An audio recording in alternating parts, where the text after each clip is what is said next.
NBR এর chairman যখন নিজে বলতেছেন যে এটা সম্ভব নয়, তাহলে সেটা বাজেটে দিয়ে তো লাভ নেই। আমার দেশের যেখানে আমার রাজস্ব ঘাটতি, যেখানে ব্যাংক লোন করতে হচ্ছে, সেখানে আমি এত সরকারি ব্যয়টা আমি মনে করি এটা রিভিউ করা উচিত সরকারের।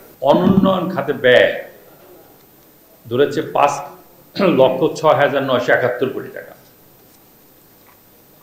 এবং এর মধ্যে জনপ্রশাসনেই ব্যয় হবে 22.1%, অর্থাৎ 2,97,388 কোটি টাকা শুধু জনপ্রশাসনে ব্যয় হবে। আর উন্নয়ন খাতে ব্যয় হবে 2,81,453 কোটি টাকা। যেখানে আমার প্রশ্ন, তাহলে ডেভেলপমেন্ট কোথায় হবে, কর্মসংস্থান কিভাবে হবে? এই যদি 5,06,000 কোটি টাকা হয় এবং ঘাটতি বাজেট এখানে ধরা হয়েছে আপনার জিডিপির 4 থেকে 6%, অর্থাৎ 2,51,600 কোটি টাকা ঘাটতি। এই ঘাটতিটা পূরণ হবে কোথাতে? ব্যাংক লোন এবং বিদেশি লোন থেকে। এনবিআর এর উপর লোন, এনবিআর রাজস্ব আদায় করবে 4,80,000 কোটি টাকা। তো 4,80,000 কোটি টাকা দেখেন, গত বছর যেটা আমাদের এনবিআরকে ধার্য করা হয়েছিল, এনবিআর কিন্তু সেটা ফুলফিল করতে পারেনি, আবার রিভাইজ করতে হয়েছে। 17% কম, অর্থাৎ 80,000 কোটি টাকার কম রাজস্ব এনবিআর কম আদায় করতে পেরেছে। এবং এবছর আমরা যখন নবাবের পক্ষ থেকে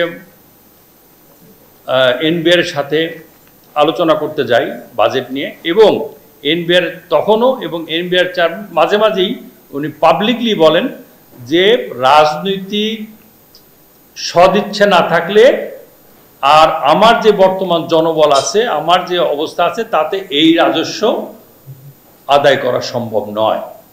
তো একমাত্র ওয়ালটন এসি দিচ্ছে 1 বছরের রিপ্লেসমেন্ট গ্যারান্টি এবং কম্প্রেসরের 10 বছরের গ্যারান্টি। এনবিআর এর চেয়ারম্যান যখন নিজে বলতেছেন যে এটা সম্ভব নয়, তাহলে সেটা বাজেটে দিয়ে তো লাভ নেই। তো আবার রিভাইজ করতে হবে। ব্যাট বাড়ানো হয়েছে এলইডি লাইটের উপরে। এলইডি লাইট হলে তো আবার ইলেকট্রিসিটি সাপ্লাই হবে, তো এটা তো আরও একটা। আর মোটরসাইকেলকে দেশের সাধারণ মানুষ কিন্তু মোটরসাইকেলে চড়ে। আমি মাঝে মাঝে দেখি 4 জন একটা মোটরসাইকেল, 2টা বাচ্চা, একটা বাচ্চা সামনে, যিনি মোটরসাইকেল হাজব্যান্ড চালান, আর বাচ্চার মার সামনে আর একটা বাচ্চা, 4 জনে একটা মোটরসাইকেল চালায়। সে কিন্তু আর সরকারি অফিসার একজন এসিল্যান্ড বা ইউনোদের জন্য হাজার হাজার কোটি টাকার বাজারও আনা হচ্ছে। এটা তো বাংলাদেশ ছাড়া বিশ্বের অন্য কোথাও নাই। ভারতের মন্ত্রীরা কিন্তু তাদের নিজস্ব ভ্যাকেল তৈরি তারা ব্যবহার করে, তারা আমদানি করা ভ্যাকেল কিন্তু তারা ব্যবহার করে না, এবং তারাও লিমিটেশন আছে কারা পাবে, কার পাবে। তাহলে আমার দেশের যেখানে আমার রাজস্ব ঘাটতি, যেখানে ব্যাংক লোন করতে হচ্ছে, সেখানে আমি এত সরকারি ব্যয়টা আমি মনে করি এটা রিভিউ করা উচিত সরকারের। এবছর ব্যাংক খাত থেকে আমি লোন নেব কত? 1,37,500 কোটি টাকা।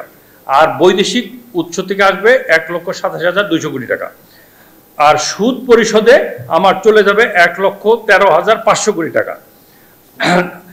আর আমার মূল্যস্ফীতির লক্ষ্যমাত্রা 6.5। কিভাবে হবে? কিভাবে হবে আমার 6.5, যেখানে এখন 10%-এর উপরে? আমি তো দেখি না কোনো, আমি কোথার থেকে আমার এই মূল্যস্ফীতিটা কমবে? যেখানে ব্যাংক ইন্টারেস্ট 14%, ব্যাংক ইন্টারেস্ট যেখানে 14%, সেখানে আমার কোথার থেকে টাকার এই রেভিনিউ আসবে? আর আমি যদি আমদানি কমে গেছে, আর যেখানে 8 বিলিয়ন ছিল এখানে 5 বিলিয়নে চলে আসছে।